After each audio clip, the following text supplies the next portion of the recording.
Mente sana en Gelbes en la Onda.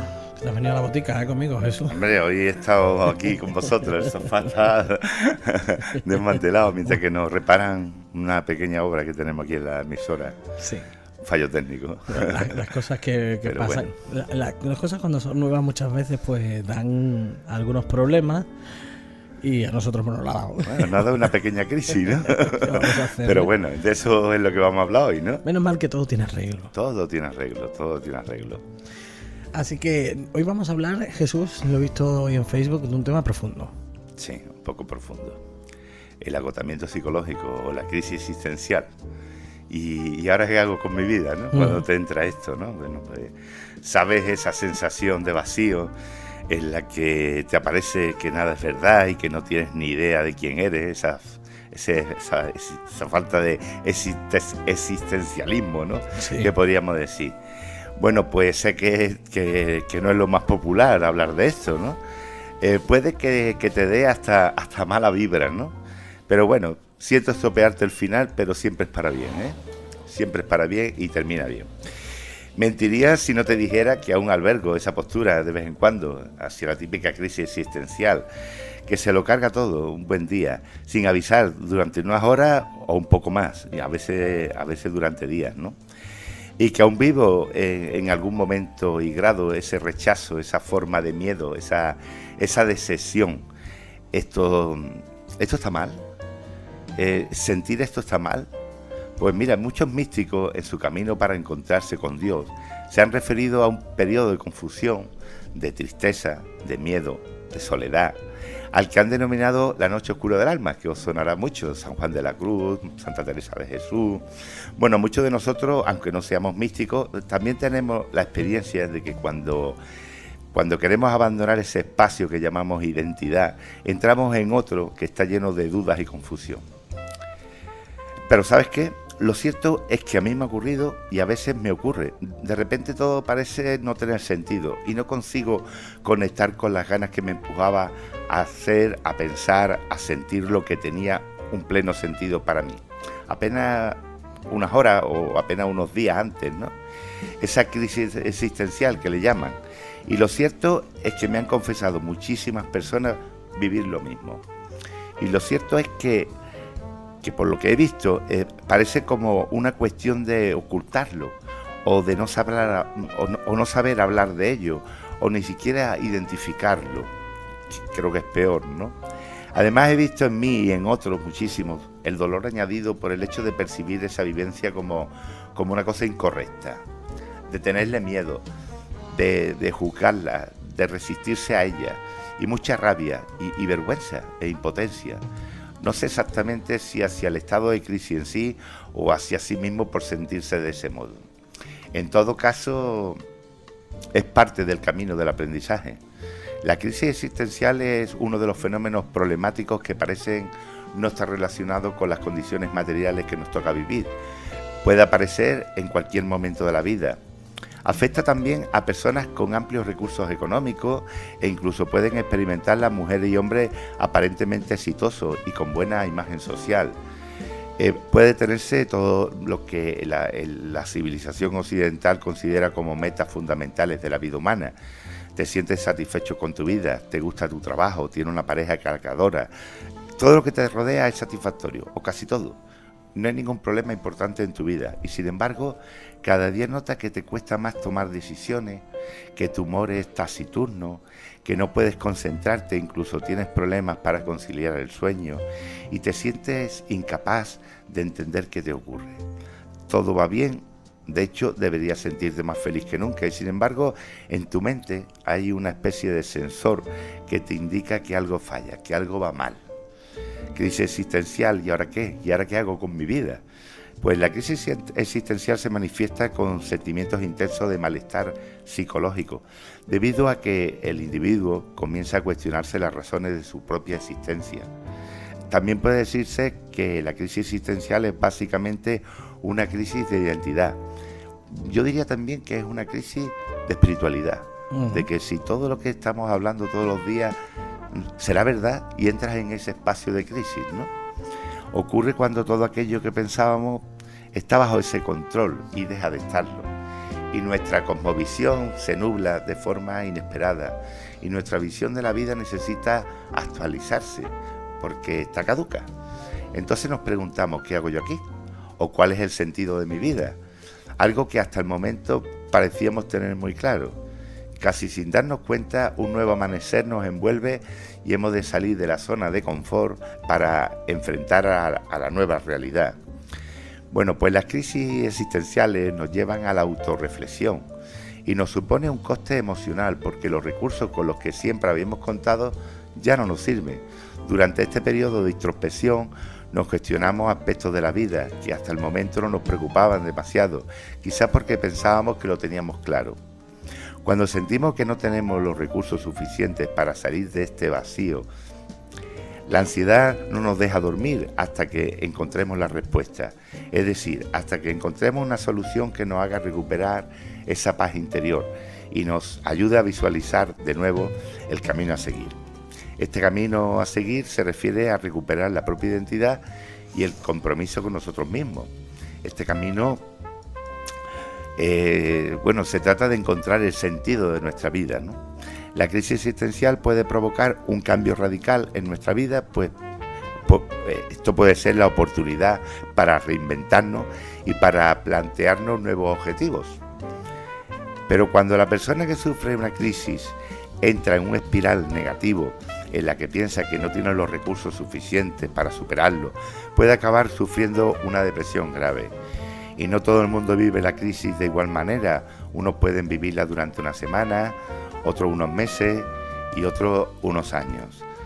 Por eso la crisis existencial largas e intensas suelen requerir ayuda por parte de un profesional.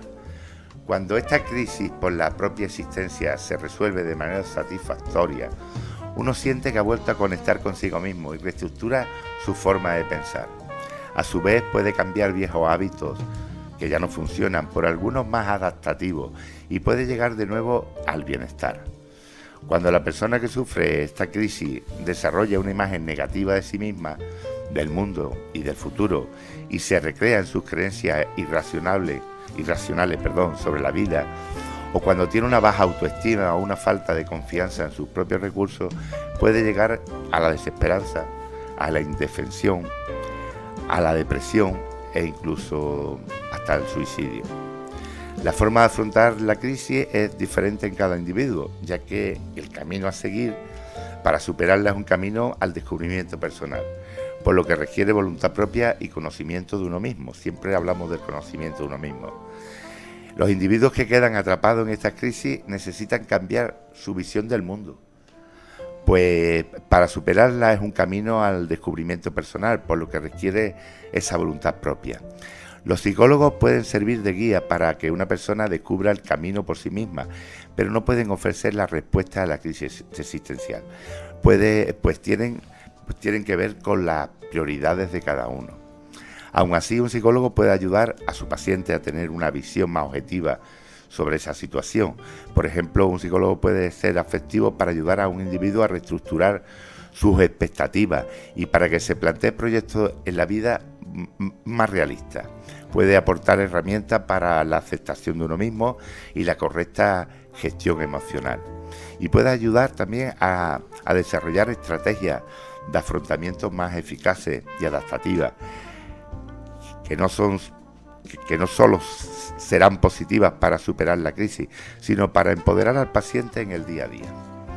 Y cuando los antiguos esquemas mentales ya no sirven, la persona que sufre una crisis existencial siente que no sabe el camino que debe seguir en la vida, ni puede visualizar las metas que ha de perseguir para alcanzar esa autorrealización personal. Esto puede resultar mentalmente muy agotador y puede provocar trastornos psicológicos si no se resuelve la situación de manera correcta. Este agotamiento psicológico nos debilita física y mentalmente.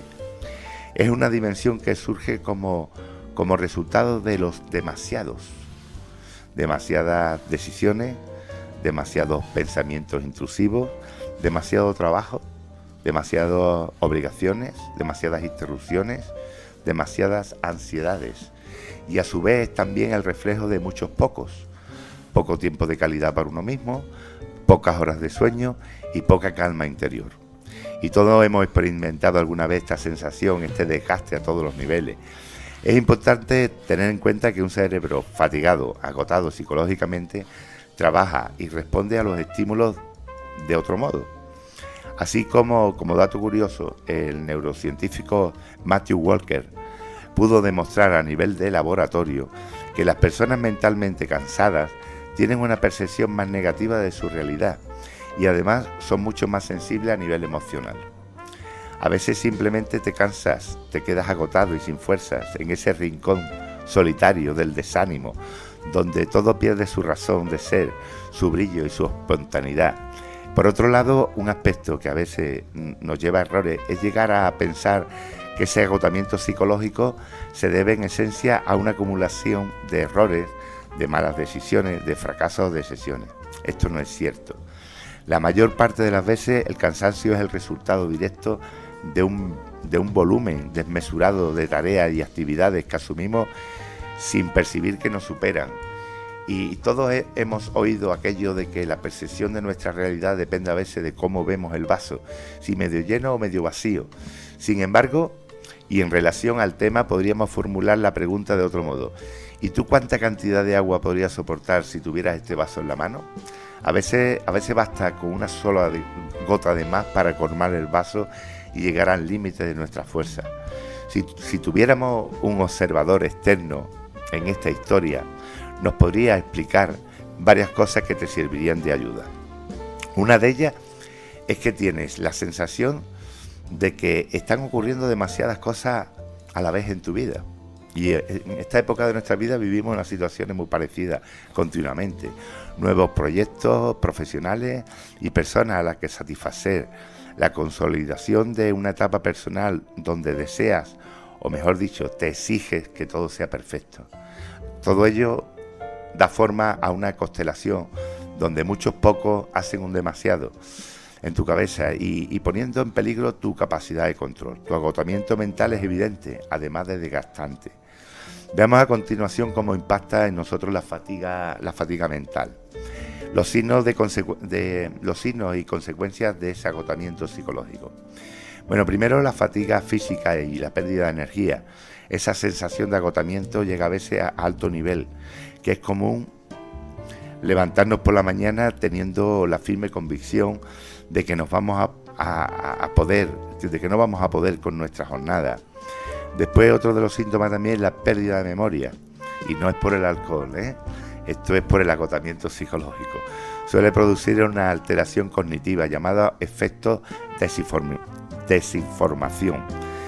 Es ese donde confundimos datos, donde evocamos la información de forma incorrecta y mezclamos imágenes, personas, situaciones.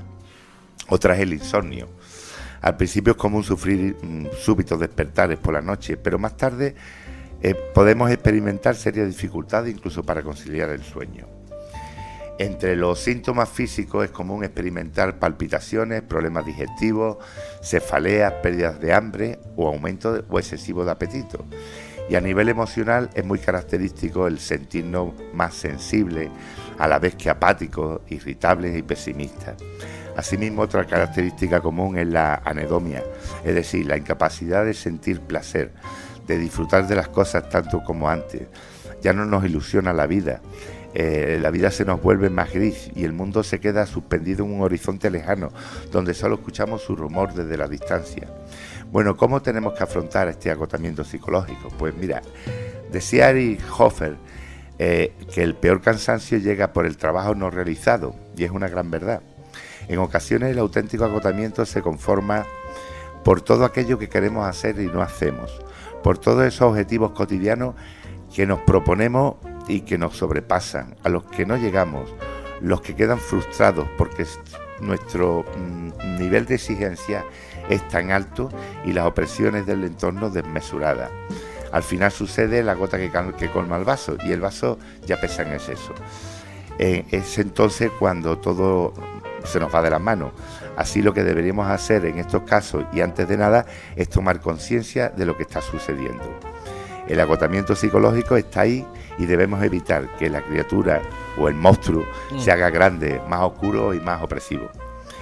Bueno, reflexionemos por tanto en las siguientes dimensiones, en esos pasos que deberíamos poner en práctica después. Permiso que debes darte para escapar de la fatiga mental. Pues te tiene que dar permiso para reencontrarte. Puede parecer irónico, pero el agotamiento psicológico tiende a aprisionarnos en esas capas de las preocupaciones, de la autoexigencia, de las presiones, de los deberes y de las ansiedades, hasta el punto de olvidarnos de nosotros mismos. Y date permiso para reencontrarte, y para ello nada mejor que disfrutar de una hora al día donde reducir al máximo todo estímulo, fuera sonidos, fuera luces artificiales. Hallemos un entorno tranquilo donde limitarnos a ser y a estar. Date permiso para priorizar. Este es sin duda un punto esencial. Recuerda que es prioritario para ti que lo que te identifica, lo que amas, lo que te hace feliz. Y lo demás será secundario y no merecerá semejante inversión emocional y personal por tu parte.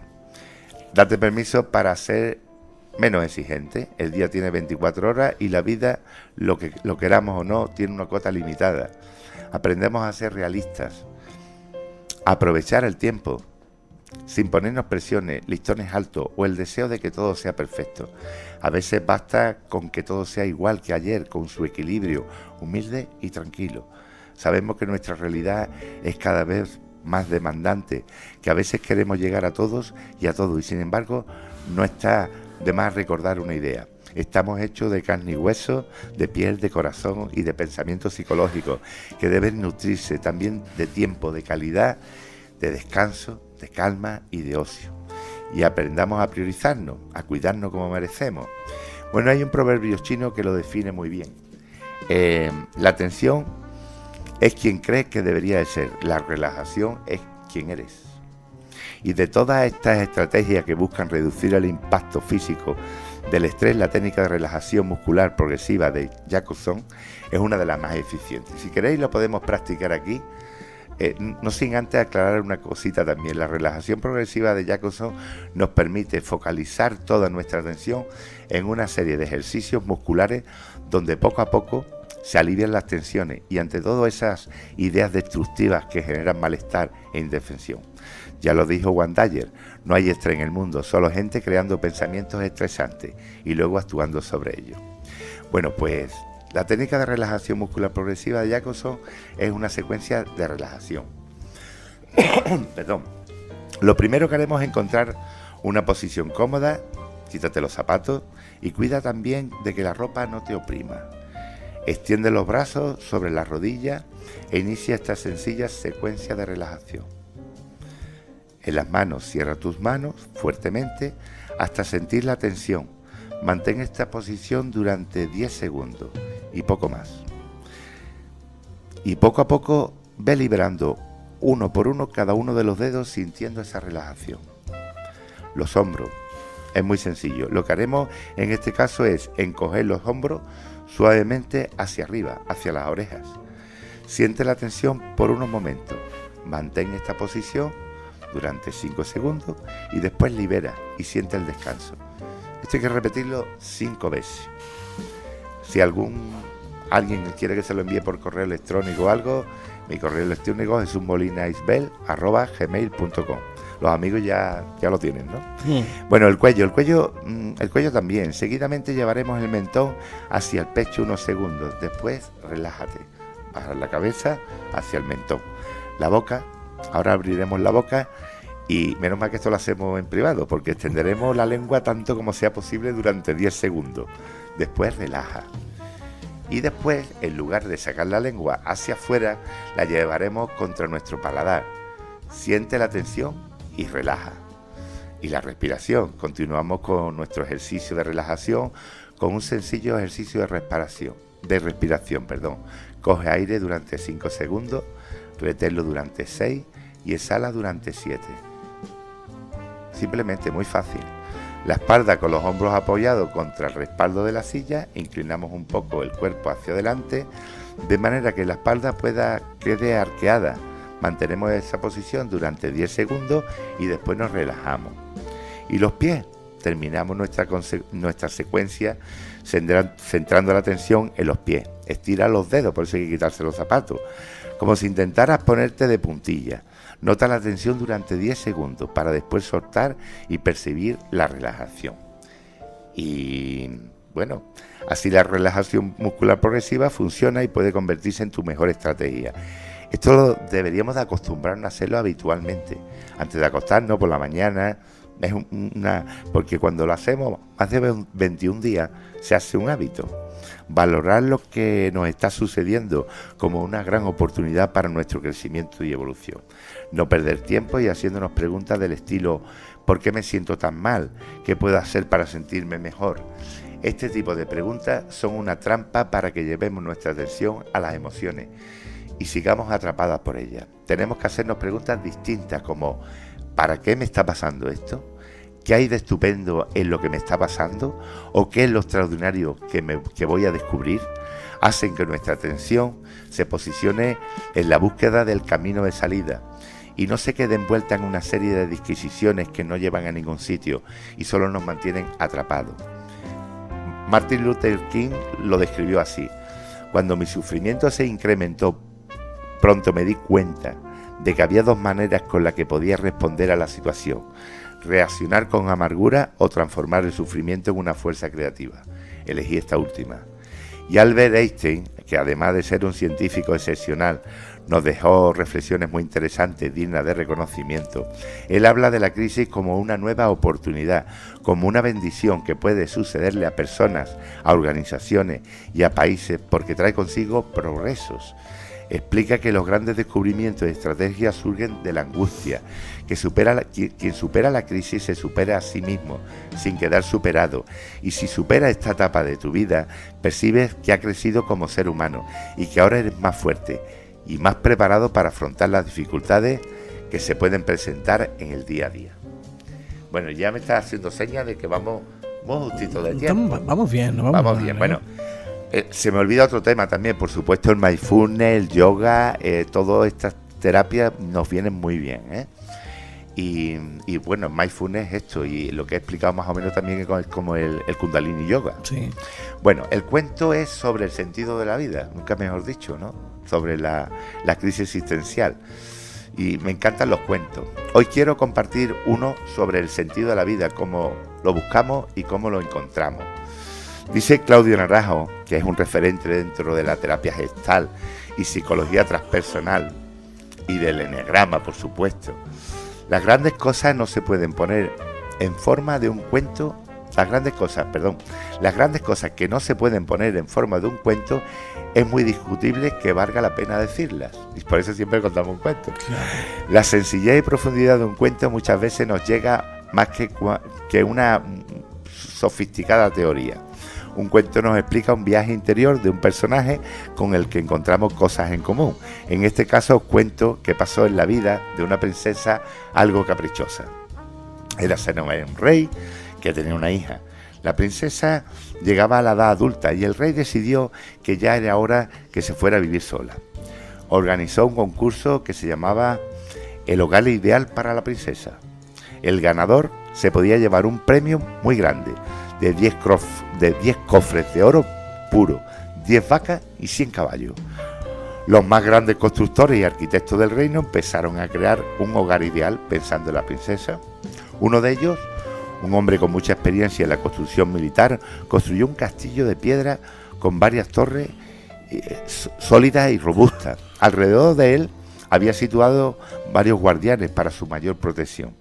La princesa llegó, lo miró con admiración, diciendo: este lugar parece muy seguro para vivir. Y se quedó viviendo un tiempo en él, disfrutando de la seguridad que le proporcionaba. Pero al cabo del tiempo se sintió algo agobiada, porque las paredes eran tan gruesas que no dejaba entrar casi el aire. Perdón. Los guardianes examinaban cada persona que se acercaba al castillo, por lo tanto no podía tener mucho contacto con los habitantes del reino. Por lo tanto decidió que no era su hogar ideal. Otro palacio, construido por un famoso arquitecto de Oriente, estaba hecho de diamantes, de piedras celestiales y telas aterciopeladas. Era un lugar a la vez de cómodo y precioso. Las paredes brillaban como los rayos del sol y la luna. Los muebles estaban hechos de cristales valiosos. Las bellas telas invitaban a largos descansos. Los sirvientes, bellos hombres y mujeres, estaban siempre dispuestos a cumplir todos los deseos de la princesa. La princesa dijo: qué hermoso este lugar para vivir. Podría estar aquí mirando la gema y contemplando su belleza todo el día y disfrutando de la compañía de estos seres tan bellos. Después de unos días, después de haber visto todas las gemas en las paredes y haber disfrutado del suave tacto de las telas, se sintió algo aburrida. Los sirvientes empezaron a molestarle porque no dejaban de hacer nada por sí solas. Siempre estaban intentando cumplir cualquier deseo suyo. Al final decidió que no era su lugar ideal. Y así iba, visitando varios sitios, pero no se quedaba satisfecha con ninguno, a pesar que no le faltaba ni belleza, ni comodidad, ni seguridad. El rey, algo desesperado, dobló la cuota del premio que se llevaba el ganador del concurso.